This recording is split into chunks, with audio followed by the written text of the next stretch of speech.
Welcome to the Right to Reason podcast. I am your host, Robert Stanley. If you were expecting to hear Andrew Jasko discussing consciousness, that conversation has been pushed to February as a result of the holidays, and it's the holidays that I wanted to talk to you about today, specifically about the mental health issues that tend to raise their ugly little heads right around this time of year. We are joined with a cacophony of truly talented content creators to help us navigate this difficult topic. Shelley Segal, Jason Hanerfeld, Brent Lee, Kevin Francis, Amy Withawhy, and Chris Shelton discuss their own mental health challenges, and they provide some much-needed warmth and light during what can be a cold, dark winter. I hope you have a Merry Christmas, and I hope you made 2019 your bitch. We're getting through this, and we're doing it together. I remember when I lost my mind. It's the Right to Reason podcast. There's something so magic about that place. 1 in 5 adults in the U.S. have a mental health condition. Mental health of American youth is worsening. 76% of today's youth do not obtain enough treatment or care. 56% of American adults do not obtain treatment and lack access to care. The ratio of individuals per professionals in the U.S. is 6 to 1. 24% of state prisoners had a recent mental health condition.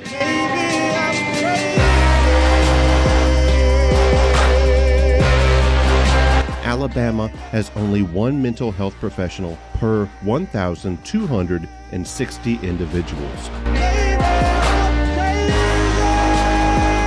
Youth with severe depression has increased from 5.9 to 8.2% in the last 5 years. About 1 in every 25 adults have a serious mental illness in the United States.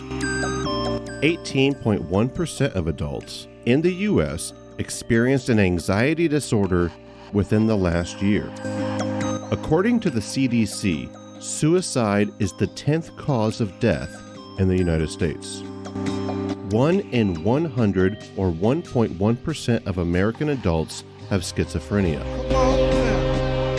6.1 million American adults have bipolar disorder. That's 2.6%. 16 million American adults, or 6.9%, have major depression. Roughly 10 million adults have co-occurring mental health and addiction disorders.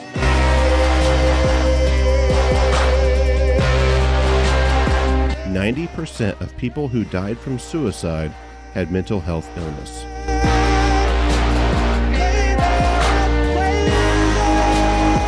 The leading cause of disability in the world is depression.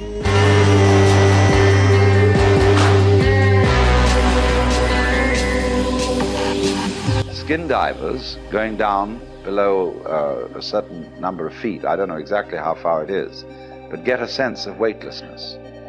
And at the same time, this deprives them of every sense of responsibility. They become alarmingly happy. And they have been known to simply take off their masks and offer them to a fish. And of course, they then drown. So if you skin dive, and you have to keep your eye on the time. You have to have a water watch or a friend who's got a string attached to you if you go down that far, and at a certain specific time you know you have got to get back. However happy you feel, and however much inclined to say, survival, what the hell's the point of that? And this is happening to the men who go out into space. They will increasingly find that they have to have automatic controls to bring them back.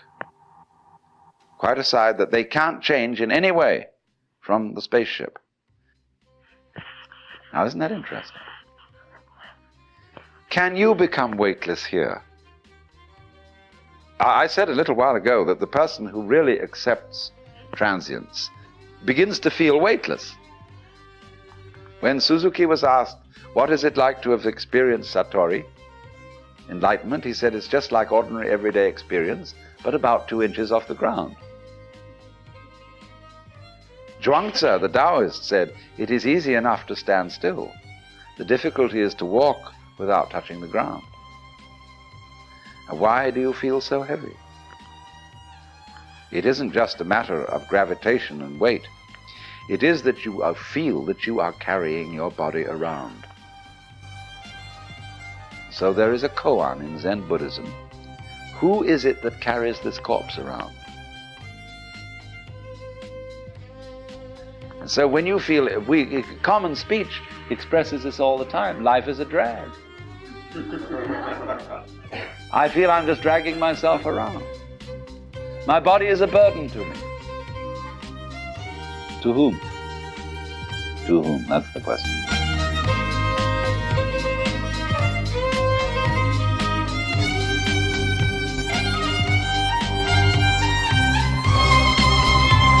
This episode of the Right to Reason podcast is brought to you by our patrons and contributors like me. We have all recognized the value of the unrestrained marketplace of ideas and have decided to make a difference.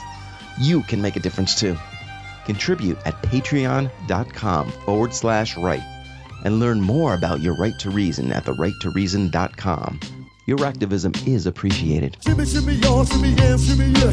Give me the mic so I can take it away. All right, and today we are talking to everybody, and it's like we've already been talking for a long time, and it's been a lot of fun. I'm just so happy to have all of you here. Could you please introduce yourself, and don't be bashful or shy. Please let us know where everybody can find your content. We got a host of content creators today. Go.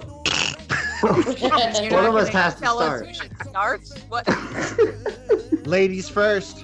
My name is Shelley Segal. I'm a singer, songwriter, and recording and touring artist. Originally from Melbourne, now living in Los Angeles, and you can find my music under my name, Shelley Segal, on Spotify and Apple Music and YouTube, and you can check me out on social media, Instagram, Facebook, that kind of stuff. Shelley, we're so happy to have you. I love your music. I love your message. Amy, I understand Left at the Valley doesn't love you, but you're here regardless. We're not letting feuds on this podcast. I'm still winning this prank war. He said irregardless. Oh, God. Oh, Sorry. Did I say that? Pet Oh, peeve. God. Pet peeve. All right.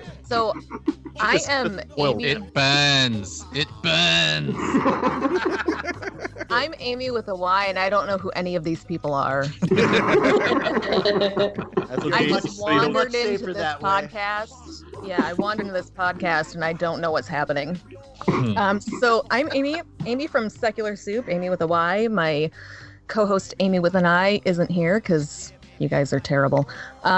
You can listen to us at Secular Soup on all the podcast platforms, and you can find our website at delightfulbitchcraft.com. So if you like foul-mouthed women who have opinions, check out our podcast. And I'm going to encourage everyone to not check out Secular Soup. Don't go to it. Taking He's all sides. fishing for money on it. Jesus. That's my props to Kevin. Kevin, let us know about your podcast, sir. My name is Kevin. I am the host of Left at the Valley, our delightful Canadian show with a bunch of Americans. I actually wandered in here today because I was looking for an AA meeting and ended up on the show somehow. It happened. That's Makes fair. sense. You can find us at leftatthevalley.com.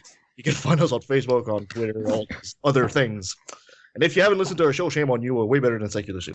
So Kevin and I have been doing this prank war, just for the listeners, that's No. playing out on Twitter, No. and I win. No. I've been doing the prank war. You've been sending me boiled rabbits and cats. I don't know. I made all those cups by hand. And you sent them smash. Yep. What kind of a prank is that? Anyway, check us both out on Yeah. Twitter, and you can enjoy our prank war. Amy's show is better, Kevin. I just have your back. Yes, thank you. That's the point. Chris Shelton. This organization is awesome, okay? That's Brent, everybody. We're getting to him in a second. Chris, you're a Scientologist, right? I used to be. Oh, all right. I got that wrong. Yeah, I am definitely not a Scientologist now. You worship Xenu. Am I correct? I did not worship Xenu, but I actually didn't even know about Xenu when I was in Scientology. But anyway, yes, I have a YouTube channel where I've discussed it in depth and at length, my history in Scientology, as well as other destructive cults, which have become a subject of fascination for me. And thought reform, mind control, that sort of stuff. It's real, it exists, and without getting all weird and conspiratorial and Alex Jones about it. And I've talked to a lot of people about that stuff on my podcast and critical thinking, and that's my jam. He kind of looks like Tom Cruise with a goatee too. He does. I really do not like that comparison. Thank you. Speaking of Scientology, my brother-in-law is a Scientologist, and I called him on the phone one day after watching some documentary. What's the big Netflix documentary on Scientology? So one was Going Clear? Yeah, that one. Yeah, on HBO, yeah. Oh, HBO, that was it, yeah. And I call him up right after watching it. I'm like, hey, do you believe in Xenu and dropping like frozen souls into like volcanoes in Hawaii and all that? And he's like, I don't know anything about that, man. They really don't know. And it's they have no idea. You got to get over the $1 million tier before you get into that stuff. Basically, that's actually true. Basically, that is actually true. I was in Scientology for 27 years, and I never once heard the word Xenu until I got out. Wow. That guy, the just know their own history. Yes. Yeah, no, that's true. People out in the real world know more about Scientology than Scientologists do. They don't have Google. Wow. So what was your understanding of, I guess, the ideology of the religion after 27 years? Kind of complicated, but bottom line is that we believed as Scientologists that we are all spiritual entities or beings called Thetans, and we live forever. And Scientology's whole point was to make the quality of that life worth living forever. I mean, that sounds kind of nice. For a long time. That's not that bad. And so most people it doesn't sound that bad until I tell you that the reality of Scientology is it's a money-making scam that's just using all of that as window dressing to take your money. What? Yeah. Why are you surprised? Were you part of the Seamen? The Sea Org, yes. Oh, sorry. You're a toddler. I was an able-bodied seaman, yes. The person that seems like he can't believe this is true is Brent Lee. No, it's 17 years I was in the Sea Org. Good time. Chris does a great rendition of the Navy by the Village People. Oh, if you get me drunk enough, I might just render it out for you. Right. Speaking of rendering, Brent Lee. I don't know how that segued. That's me. I rendered things, apparently. I'm Brent Lee from Unapologetics, spelled with an X. Yeah, me and my girlfriend, we are a mixed couple, and we talk about things that deal with atheism, racism, and nerd shit, because we love nerd shit. So, and you can find us at Unapologetic. Just put it into Google, but you got to correct it because it's spelled with an X. Got to correct it. Jason Hanerfeld, a fucking badass. I'm so happy you're here today. Yeah, no, it's good, man. I really appreciate the invite. You could find my shitty ass music on SoundCloud /Jason-Hanerfeld. That's spelled Hanerfeld. And I write songs about atheism, and some songs are not about atheism. But I consider myself a hard atheist, to the point where if there is a God, I'm going to kill it. To vouch for Jason here, his music is actually fucking badass. And he's not the only musician here. Obviously, we all know Shelley Segal is fucking killing it, but not everybody knows about Brent. He's got a Half Haggard account on SoundCloud. I would encourage all of you to go there if you're a punk fan. So like Jason's rocking out with metal. Shelley's more singer-songwriter. Would that be fair, Shelley? Yeah. Yeah. And then Brent, straight up fucking punk. It's punk, yeah. Sorry. So it's not death metal, it's death to God metal? Well, it could be. I just haven't written that song yet. If you do Broadway show tunes, I will gladly listen. I just I cannot get on board. I'm working on it. I guess you're not my people. Doing the punk rock musical. It's going to happen. Mm-hmm. It'll work. That'd be a cool thing to do, a hip hopper of atheism, you know? Mm-hmm. No one else is doing that, probably. Graydon Square makes some really amazing. Yeah. Well, let me say to everybody, Merry Christmas. Can we say that? Happy holidays. We're coming up on that time Merry of year. Kwanzaa. Let me ask Joyous Hanukkah. Is it okay to say Merry Christmas, or is this offensive? Not if you're an American corporation in 2019. As a Canadian, I'd like to ask you, Americans, do you guys say like Merry or Happy Impeachment? Which one is it? Merry. Merry yes. impeachment, happy impeachment. I'm good with any impeachment. Okay. Either way, cool. Yep. Happy impeachment is how the Brits say it, though. It's so polite. Around The this Queen's time of English. year, I have noticed this seems to be a time when a lot of people are talking about how hard things are. They're struggling. Now, obviously, there's financial issues. You're trying to stay above the curve. You're trying to keep up with the theme of, I got to give my kids everything they want. I don't know what it is. And I was wondering if any of you guys, not to take us down a notch, I'm loving the conversation, but, I want to talk about real stuff, guys. Like, is this something that you guys have experienced, or at least something that you guys have noticed in your friends, family, etc.? Well, there's no doubt that we all have seen mental illness, because that's all we kind of decide to be, podcasters. True. No, that's more true than not. And I think for a lot of people, the podcast and the outlet in artistry, like song and all that, is therapeutic. So yeah, I think it's actually closer to, although it's a joke, it's closer to the truth than we might want to admit sometimes. Oh, my channel is 100% started for catharsis.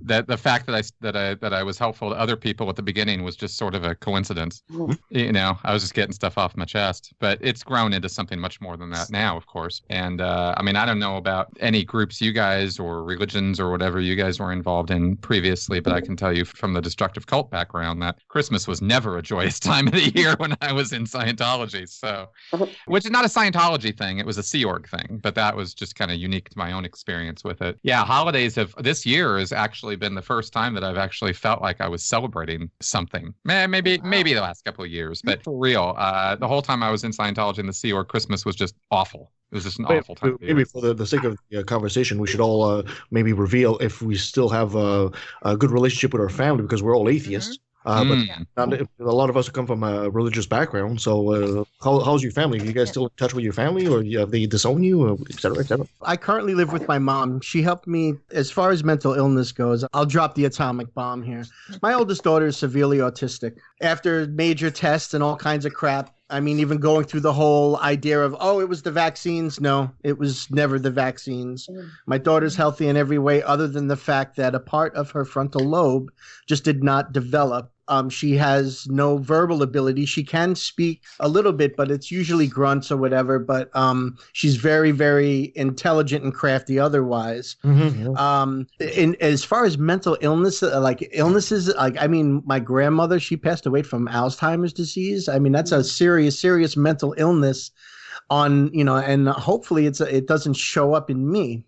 I've heard that through hereditary means that's a possibility for me, which, as a musician saddens me greatly, but science is always making breakthroughs and stuff. So, I'm hopeful for certain things, but it's a very, very stressful time of year. I can't imagine, I can imagine what I'm going through, but everybody will always have something that they're having to deal with. Maybe they don't have enough money to buy all the people they love gifts.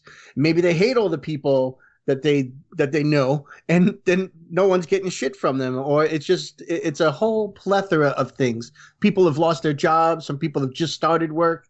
The stress around the holidays is enough to drive anybody crazy, even whatever normal is, even the normal people. I come at this a little bit differently. I agree with everything you're saying, and the holidays are so stressful, especially for women. I think I saw an article the other day that said holiday magic is made by women and it's killing us, which is so true. Like and that's a very generalized statement, but as a mom, we're the ones doing a lot of the gift buying and the tree decorating and all of that shit.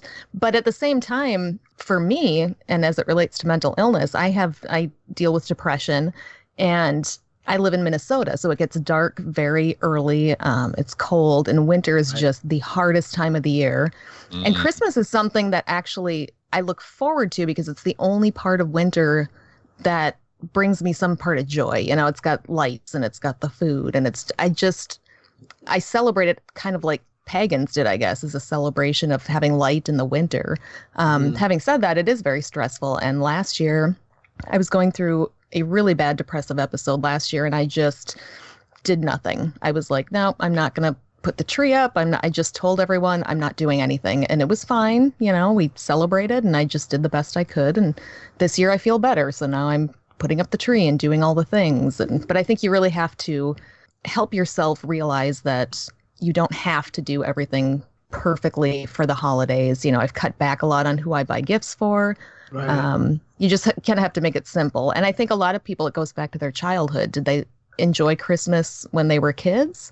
And if not, they're probably still not enjoying it now because they have these bad memories associated with it. No, I also think that it's also a time of like presentation to people. Like you're going, you know, and that adds a pressure where you're like, okay, now I got to go demonstrate like that I'm actually awesome and doing everything that's, you know, that you guys approve of, and I'm actually doing well. And I'm going to make this card. I'm going to send it out so it's like shows that we're all fucking awesome.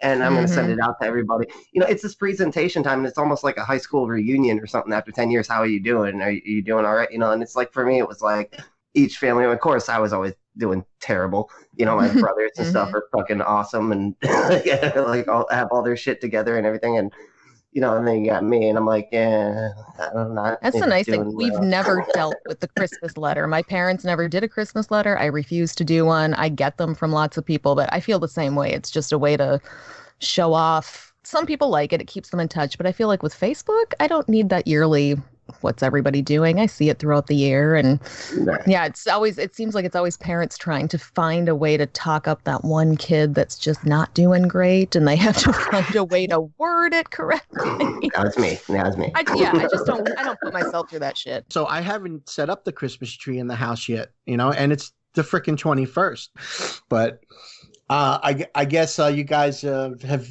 possibly given me the motivation to dig the Christmas tree out of the garage and maybe decorate it tomorrow.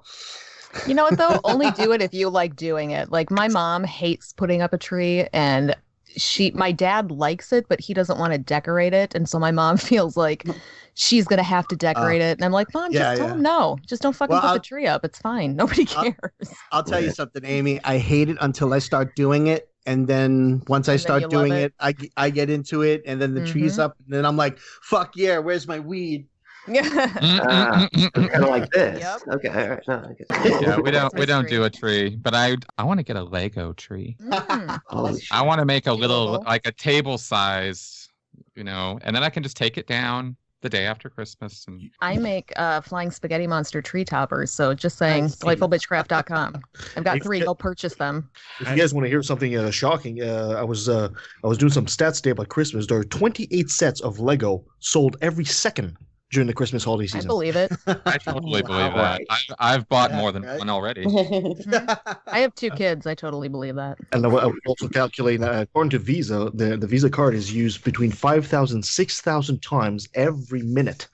Wow. Speaking of Legos, I went to my therapist and he told me I had PTSD, and I told him to go fuck himself. And I probably shouldn't have, but because you know what bothered me is that I thought people coming back from war, people coming back from like real problems. My problems aren't real. They're not genuine. I have not looked at another soldier dying in my arms. I have not looked at my own mother and father fighting and throwing things at each other. I don't have the right to claim PTSD. And it bothered me when he said it. It didn't offend me like, oh, hey, don't call me that. You know, like it wasn't that kind of thing. It wasn't like me being like defensive. It was more like me saying like, I didn't earn that. But since that time, I look back at it and I think, dude, what? I don't even know how to put it into words, really. But like, I'm still processing it. Don't mind me asking. I think you're wrong on this because this is not like a physical ailment. You can't really judge by the quantity of all your leg is. No, you cannot. So, this is affecting you personally, and you're the only.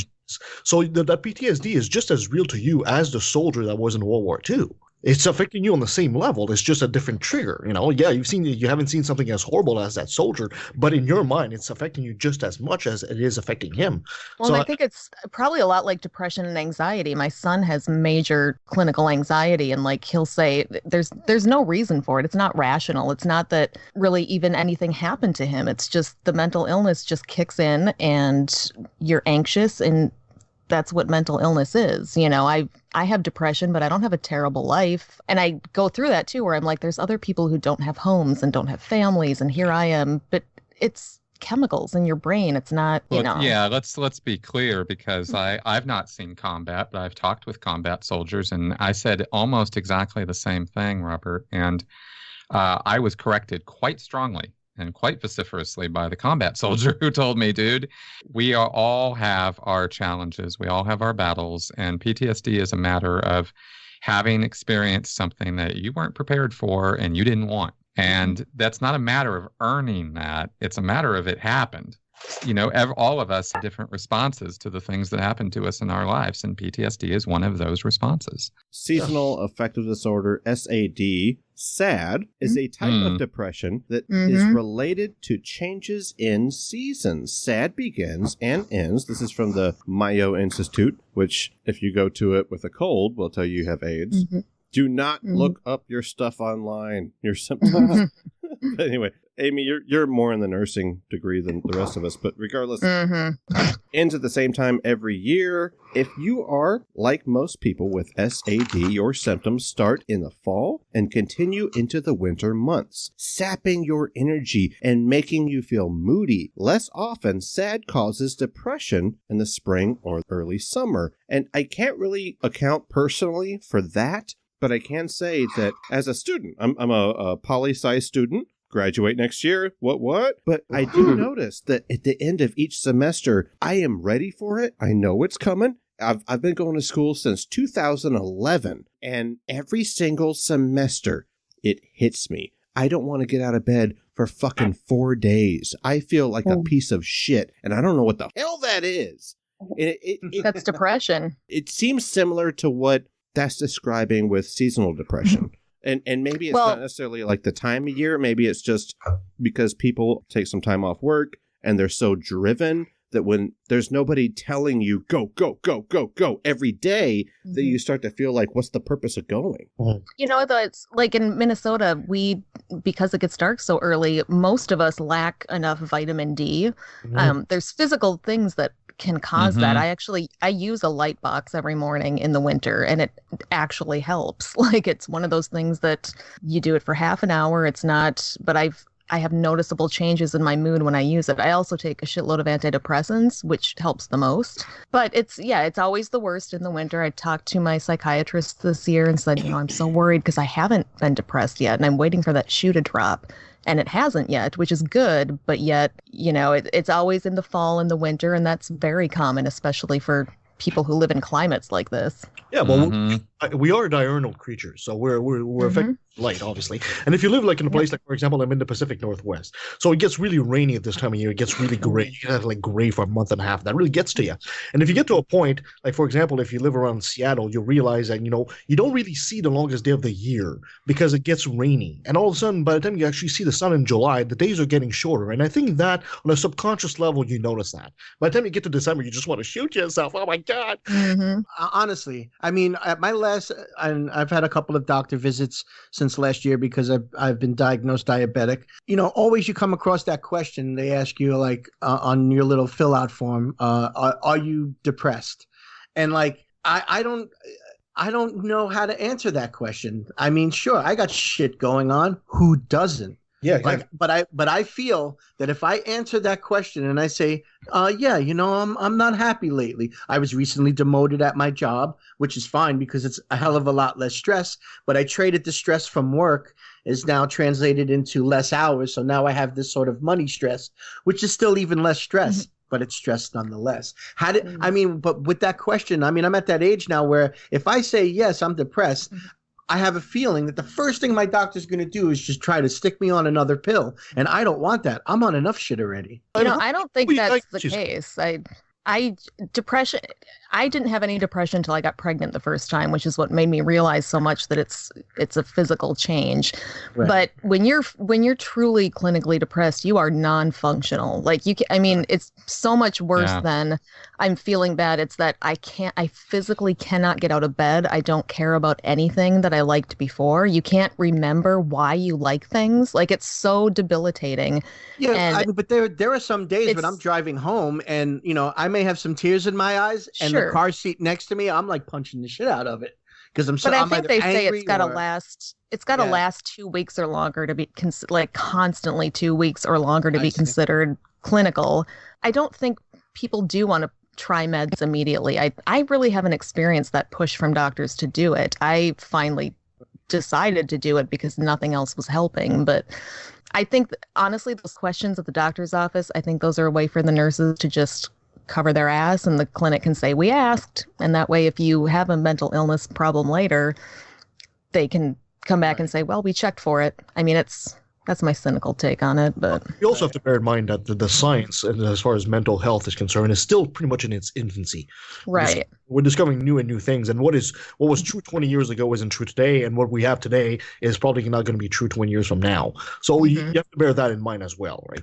Well, that's the thing, and even the word depression is unfortunately so connected with sadness. It's a terrible word.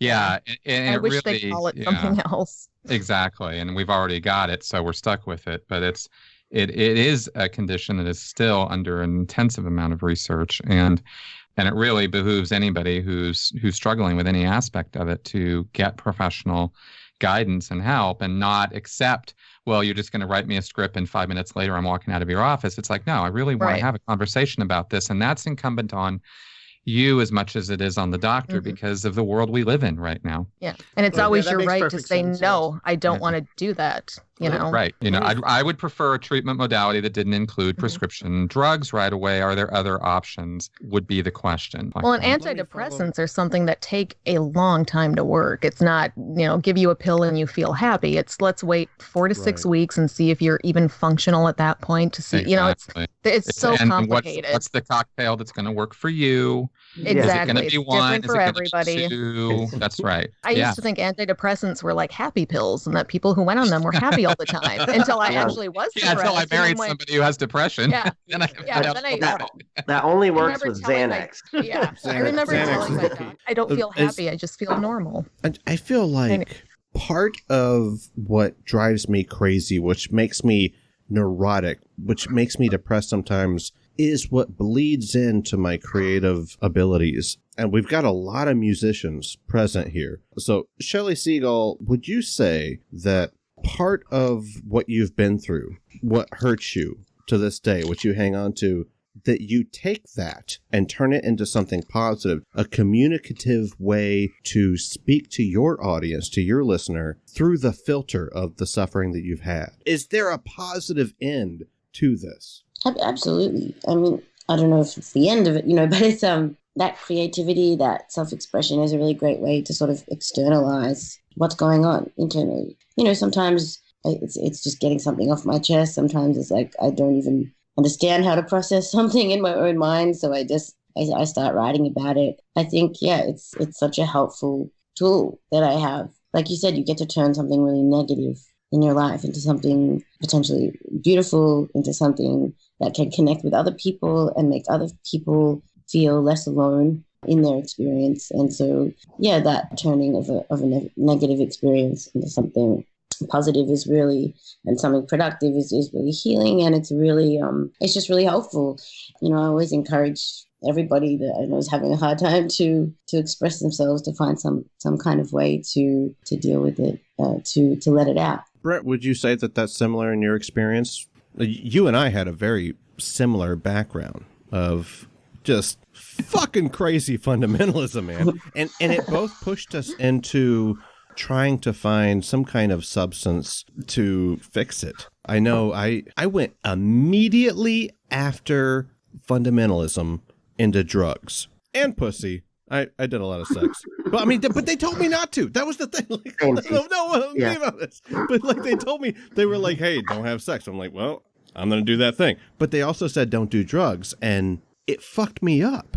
Is it part of the mental health issue to try to find solutions to your problem, and you have to go through those? You have to go through every fucking wall that was put in front of you. People put these things. It's like culture. It's the same thing like gays are bad, or racism, or a religion, or whatever. These are cultural walls that get put in front of you, and you got to punch through them. And I wonder, is that kind of the same with substance abuse in some way? Oh, yeah. Yeah, I would say, because for me, like, you know, coming out of, like, I was like homeschooled. I couldn't talk to anybody that wasn't a Christian.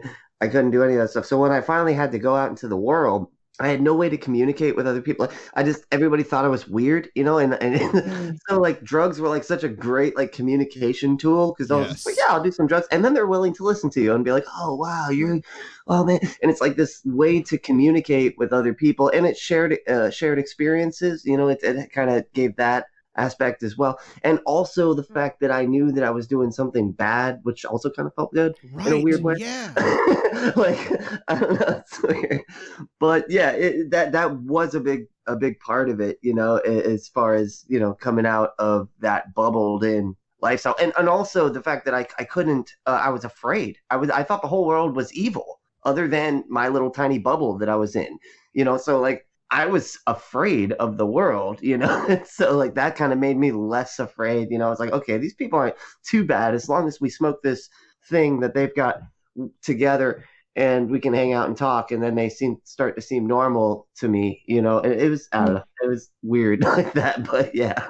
If someone's told you, you know, if they're saying this is true and this is bad and this is good, and suddenly your understanding of that is totally flipped on its head, it makes sense for you to like question everything. Right. Yeah. And honestly, and that's when I kind of went into, you know, from that, like talking to a lot of people and stuff. And usually I talk to drug addicts who usually aren't too educated. And then they kind of drove me into the conspiracy shit, you know, because you're like, well, hey, if your whole family was lying and everybody's lying. The scientists are lying. You know what I mean? It's like, you get totally confused and lost. Like, I don't know. Yeah. Well, you know, another point that I think is really, really important about this that I was reading about recently, actually, while studying some neuroscience, that I didn't realize was so important, and that is our body budget, our energy level, right? And having adequate food and sleep. You know, we know about this for babies. I bring this up. Babies crying, babies freaking out, kids freaking out. They're hungry, they're tired. Get that solved first, because you know you're not going to solve anything if those two things are sitting there, right? And I started realizing, I don't know where the idea came from that that's only kids, you know, because you see, I'm definitely not getting enough sleep, Chris. Yeah, that's a thing. And so, and the food, and it sounds stupid. I get plenty of sleep, but it's because it's just, I have realized that I need a fuck ton of sleep or I can't function at all. And I make sure that now that my kids are older and I don't have to be up with them at night, I make sure that I get that sleep. And if there are days when I get to the end of the day and I just mentally have no capacity to do anything else, and I tell everyone in the house I'm done, and I go and lay down and I do nothing, because I just know that my brain has ceased to do whatever it's going to do for the day, and that's it. And if I push myself to do more, it's going to be pointless. I think it's very important for us to realize, and I know, for example, I know a lot of mothers and women have a hard time with this concept. You need time for yourself. Yep. It's understandable. You want to, we want a great house and a career and the family and all that. But this is what usually drives people bonkers after a while. You need some time, I would say just about every day, 1 or 2 hours. Doesn't have to be sleep, but, time where you can actually reflect and just be you, whether it's hitting the gym or, reading a good book. It really, I think it helps a lot towards your mental health to just take some time off for yourself. Well, I think what you said about moms, it affects as a mother, I feel guilty a lot of the times because I'm just watching a TV show or something, doing nothing. And my child would like to be playing Candyland with me or doing something with me. And I have to just tell them, like, no, I need this time just to not have to do anything at all. And we'll do something together another time. But we're pressured to be perfect parents and to constantly be enriching our kids with learning games. And there's a lot of pressure to do that sort of thing. in society in general, It's for dads true. too, I'm sure, not just moms, but it's parenting has changed, and you're supposed to suffer and just do absolutely everything for your children. And that's just bullshit. you can't do that. I was a single dad for a number of years. I'm glad that I was. I'm glad the kids were with me. They were much safer, and it was a much healthier environment for them. But the stress of constantly just being turned on, like there was no off switch. Yep.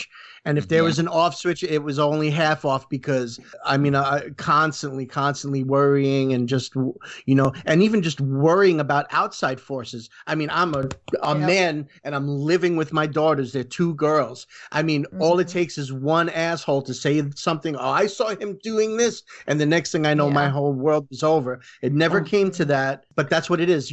You feel like your switch is turned on all the time. It's never off. It just creates a ton of stress. And sometimes turning that switch off does disappoint people in your family. It'll disappoint your kids, but you have to decide that it doesn't matter. I'm not going to be functional if I don't do this. So everyone else is just going to have to deal with it, and Yeah, I mean, and that's mental health in a nutshell, because a lot of times people it's like, why can't you just be it's Christmas, goddamn. You're like the kid at Chuck E. Cheese for his birthday, and he's crying because he's terrified of the rat, and they're like, just have fun. This is your fucking birthday, dude. This is a fun time. Like, what you do, and it's just like be happy, goddammit. Yeah, have fun, damn it.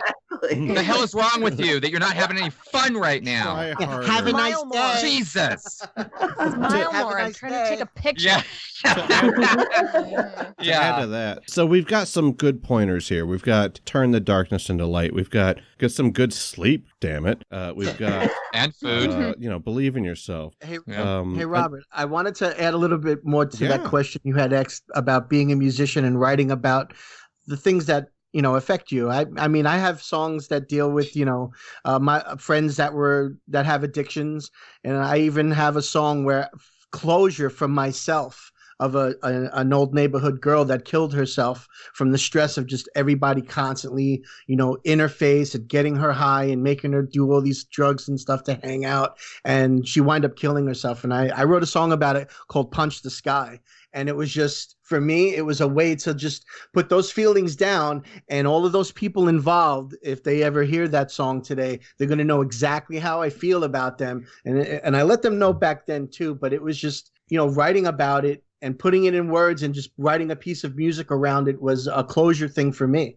That's and being a musician, it's sometimes you'll create a masterpiece by drawing on your darkest work and your darkest moods and the darkest feelings you have inside. But it's also part of a healing process. Right. Like that scene from Lethal Weapon 1, where he's like holding a picture in his hand and he's got a fucking gun in his mouth. Gun in his mouth, I've been in that moment, but I didn't pull the trigger. I don't know what kept me from doing it, but I know I'm grateful to be here. I'm grateful that I didn't make that choice.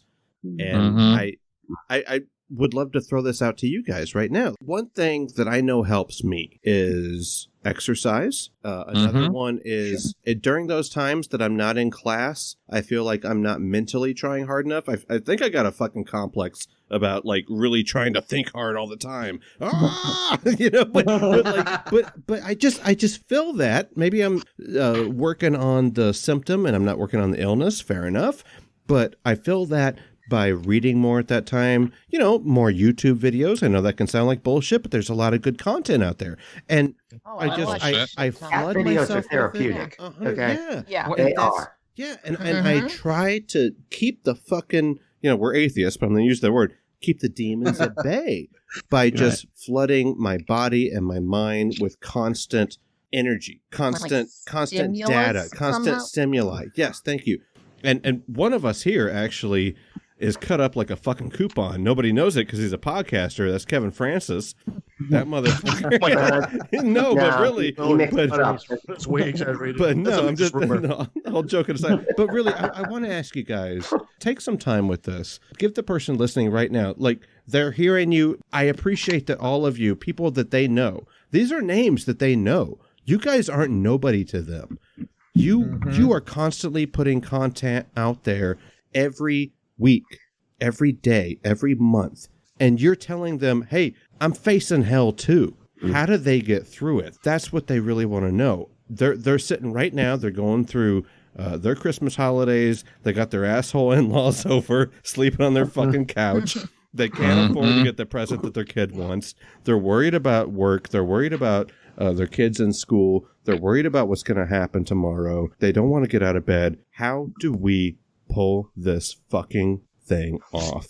How do we keep the train rolling? How do we keep it on the tracks? Well, first you have to love yourself, show, period. Yeah.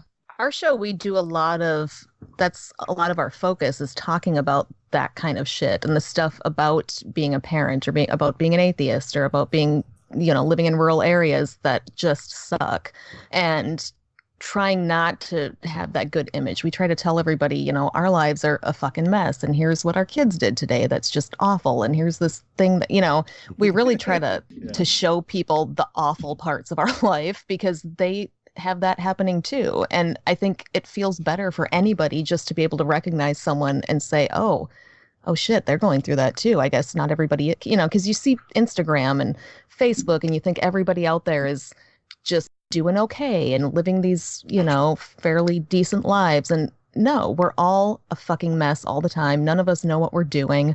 Amy and I just recorded an episode that'll come out in a few weeks where we go into detail about some abuse in our background. And we did it, it was hard to record, but we did it specifically because we know there are people out there who that has happened to, and they can't talk about it and they think they're alone. And, we kind of feel like if we open up with that stuff that may be embarrassing or hard or hurtful, then other people realize, hey, it's not just me. I'm listening to somebody else who's being genuine about what their life is like and not just trying to pretend like their life is this neatly packaged, thing. And I think it's all about just kind of commiseration and recognizing that you're not alone.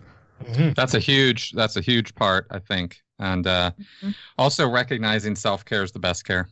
Mm-hmm. I've just kind of adopted that as like a whatever. But I was putting everybody else before me. And like a parent, like you were talking about before, you put somebody else in front of you. That's not the way for anybody to live their life. Having lived my life that way for decades, not just a little while, not just because of one kid, but because of the whole planet. That's what I was trying to save. That's what I was trying to deal with. Right. Mm-hmm. And I took that shit seriously. That wasn't a joke to me. And I worried and stressed and freaked out about the state of the world on an almost daily basis for years, and I can only laugh at it now because it's so ridiculous, because I was the only word to describe where somebody comes from when they think they're saving the world is arrogance and hubris. That is what that is. But it was based on, a lot of lies that I was told, and I believed them. And so it took me a very long time. I've been out of Scientology for almost 7 years now. And it's only this year that I was finally able to actually not just see that nonsense for what it is, because I saw that a couple of years ago, but coming to a place of accepting that the world doesn't need to be saved. The kids are going to be all right. Mm-hmm. And in fact, they're going to be even more all right if you just leave them alone for a little while. Yep.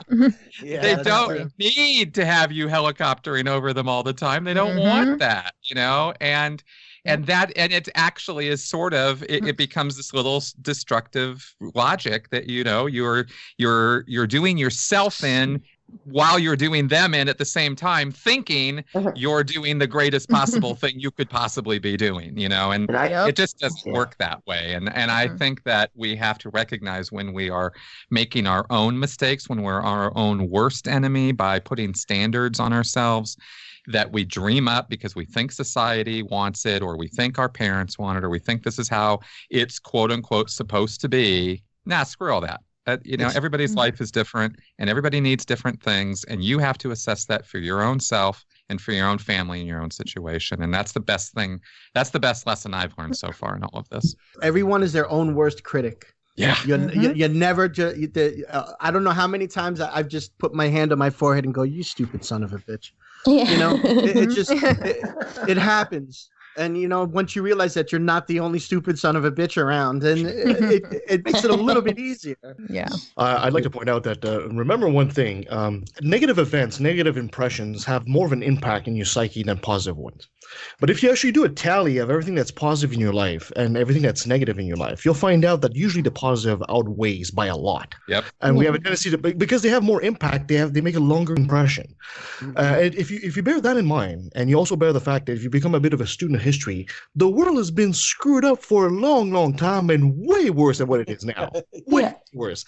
People have gone through stuff way worse than what you're going through right now, and you're not the first one. Like my parents were saying, you're not alone, and that's a very good lesson. And it's going to happen down the future. And just like the in the book, The Better Angels of Our Nature, we are now living in the best times humanity has ever had.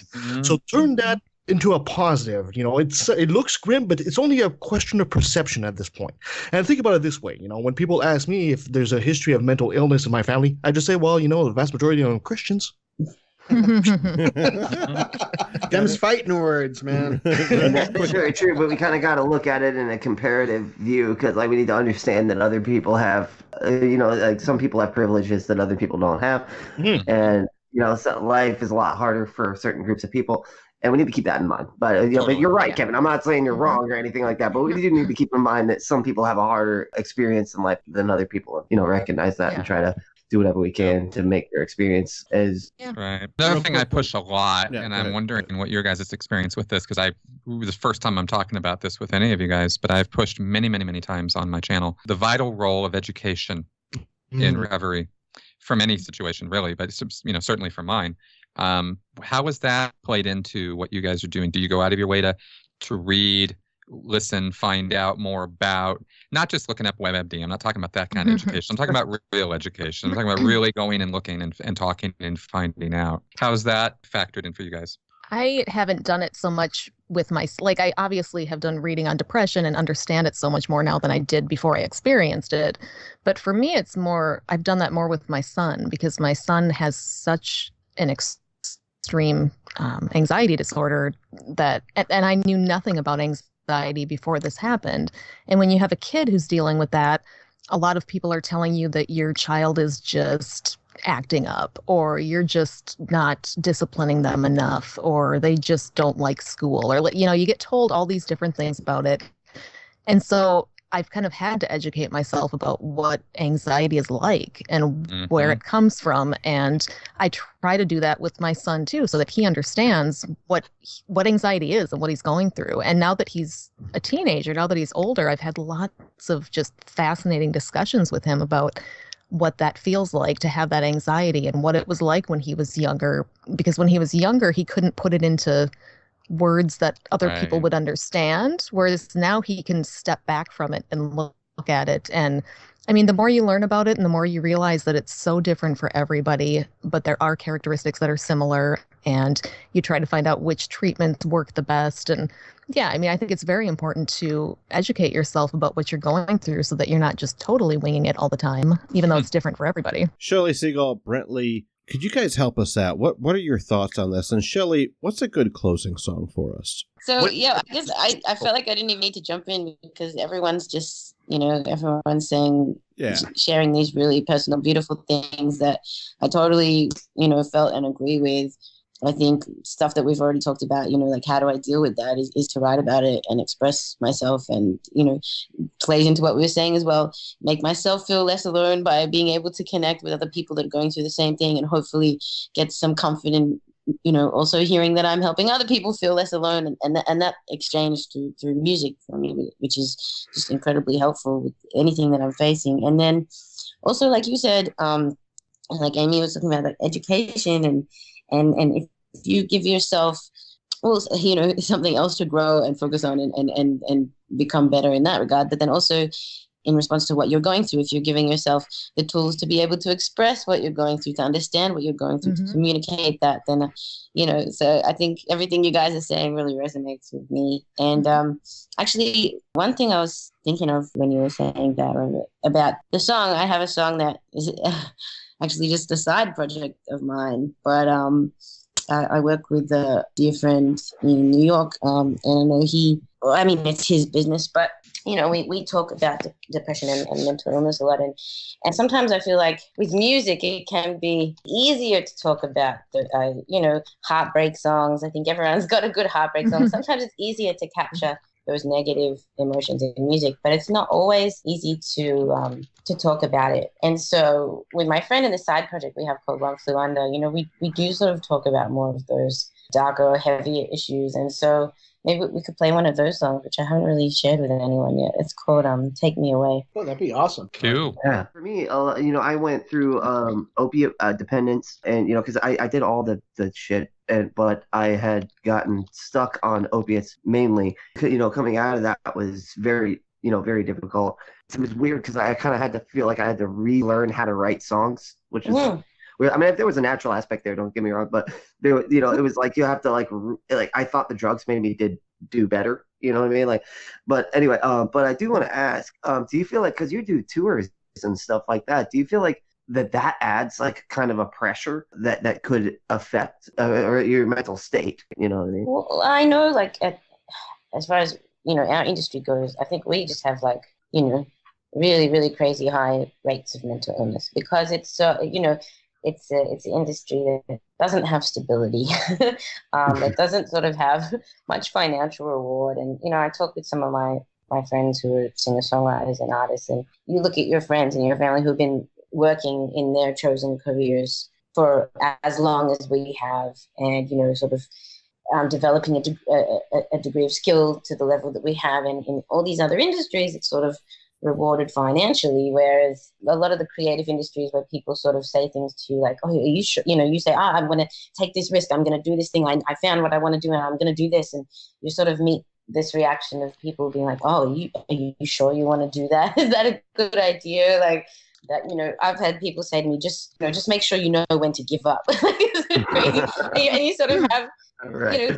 It's hard enough to believe in yourself and put yourself forward and because you question yourself from day to day in your own mind, let alone all these other people questioning you as well. So I think like for that and probably many other reasons that I'm not listening right now, we do tend to have a really high rate of mental illness in our industry. And for me personally, touring I'm okay. I'm still at this level where touring for me is like, me and my partner, we jump in the car and we can still, it's just the two of us playing, so we can go at our own schedule. It's not like a whole tour bus of people together, like sort of driving each other mad. Although, I mean, I'm proud of us for not throwing each other out of the car yet. I think we did a good job of that. And, I do feel like being on the road actually makes me feel less crazy because it's like, it's really specific. I know exactly what I'm doing. I know where I have to be. And then every night at the end, I get to connect with people and share my music. And it's like, okay, this is what I wanted to do. And I feel very energized by that. I think sometimes it's the other times of the year when I'm booking my tours and I'm not hearing back from people, or the days when I'm just like, how am I'm not playing tonight. How am I going to get enough in this week? And that kind of stuff where it's not, where I don't have that structure and stability that actually preys on me a bit more. So do you think it has actually both positive and some negative aspects of your mental health, going through, there's the positive aspects of this is awesome, I get to do this and stuff, but there's also the negative aspects? Yeah, definitely. I mean, when you're on the road, you don't get enough sleep. We're talking about, right. You eat like shit, you eat so bad. Oh my God, we're especially station grinders. Yeah, exactly. It's not good. It's not good for you. That's for sure. It's not good for your health. But yeah, I try and hang on to the positives positive as much as I can. Yeah, but I know I'm lucky. I know I'm lucky just to get to do it. So, and that's something we were all talking about before. You can be tough on yourself in your own head, like, oh, I don't have any reasons or excuse to feel shit today or to not be, but we have to be. And I can't remember who else said you need to love yourself first. Yeah, I just hope we all be kind to ourselves and be understanding of ourselves. And be patient with yourselves. That was the most thing for me. And honestly, coming from the background that I've come from, be patient, because it's all fucking trial and error. You can only do the best you can until you know better, and then you can do better. But you got to test things in order to get to that level, so it's, And that would be the advice I would give it, like what you were saying, Robert. Sorry, to answer your question, to move on is, test out different methods of fixing whatever issue it is, whether it be addiction or anything like that. And I went through the Christian methods ad nauseum. And they didn't fucking work. And and so I was like, maybe maybe this isn't true, and it's like, and that's where I came through, and I've been clean 7 months now. So. Hey, you're here. Everybody that has spoken on this podcast today are friends of mine, and I got to tell you guys, I don't really have a friend. Like, this is my life. I have my family, and they mean the world to me, and that's where I'm going to be spending my holiday time. I'm looking forward to Christmas. My job's very important to me. I work hard at it. This is my friendship, you guys and girls. But I appreciate you all so much. This conversation has meant a lot to me because it let me know I'm not fucking crazy. And it let the listener know they're not fucking crazy, that we're all going through this. The people that they listen to, which are each of you, they listen to you and they know that you're going through your own fucking trials, and that you've got some advice along the way, and I appreciate you for talking to us at the end of the year. It's a hard time. I really appreciate you coming forward. This is how you're making it. This is how you're keeping the wheels on the tracks, and you're still able to put out content. If you don't mind sharing where that content is coming from and how the listeners can find that. Yeah, you can find me at YouTube, of course, under my name, Chris Shelton.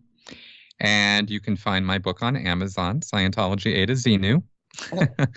And that'll tell you all about Scientology. It's not my memoir. It's about the subject.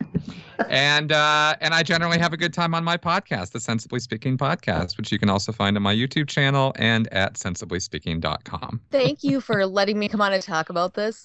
Mental illness is something that, like I said, both my co-host and I deal with and talk about a lot. We both have mental illnesses, and we both have children with mental illnesses. So it's something that, we talk about and we make fun of, and we poke fun at ourselves, and we try to make it a fun topic while still being serious occasionally, but not that often. We often don't stick to our recording schedule because of that, because we both have realized that there's just too much going on in life, and it's okay if we can't get an episode out one week. It's not the end of the world. But you can check us out over at secularsoup.com. It's myself and Amy with an I. I'm the better Amy. She's the mediocre Amy. And you can find us.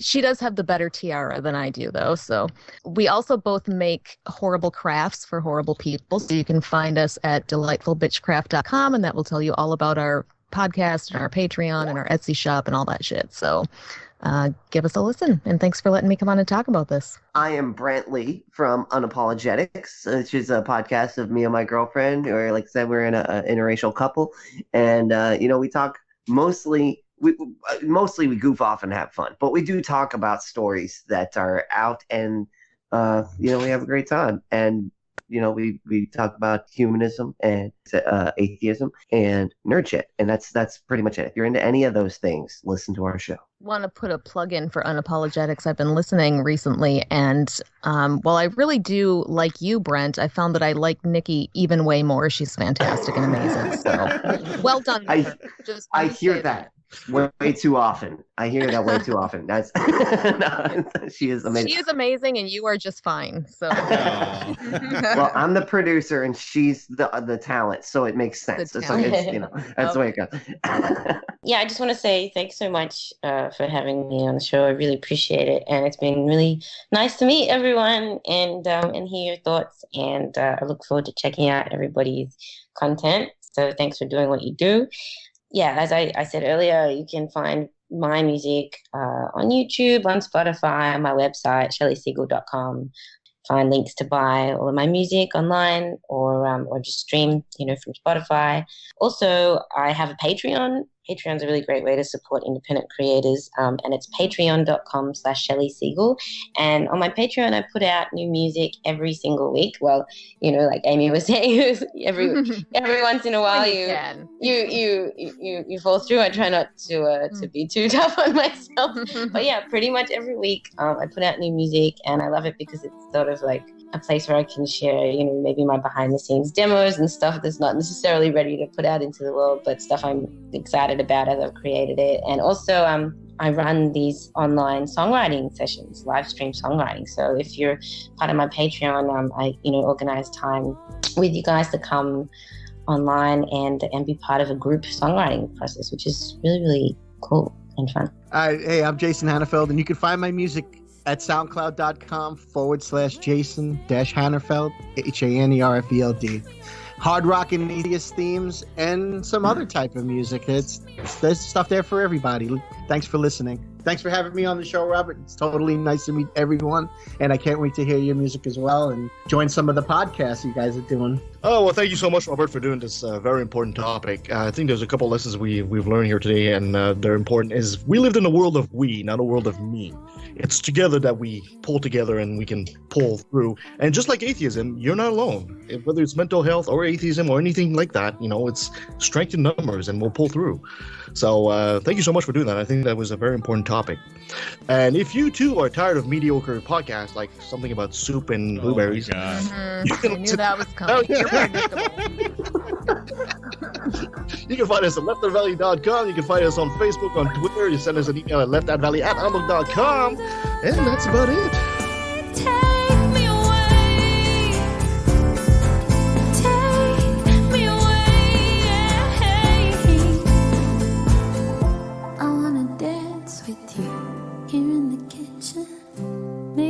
Beautiful, say that you will. I wanna feel with you here in my arms. Make me feel beautiful, say that you will. Make it feel. Thank you to Chris, Amy, Kevin, Brent, Jason, and Shelley. Thank you to Dave at DaveBlairMusic.com. Thank you to our patrons. You can also support this broadcast at patreon.com/right and learn more at therighttoreason.com. Next week will be a debate on the Trinity and the incarnation of Christ. Between now and then, remember not to give up on each other out there. Don't give up on yourself. And remember that you have the right to reason. Take me away, take me away, out of my grave, out of the grave. If you are having thoughts of suicide, dial 1-800-273-8255 or go to suicidepreventionlifeline.com.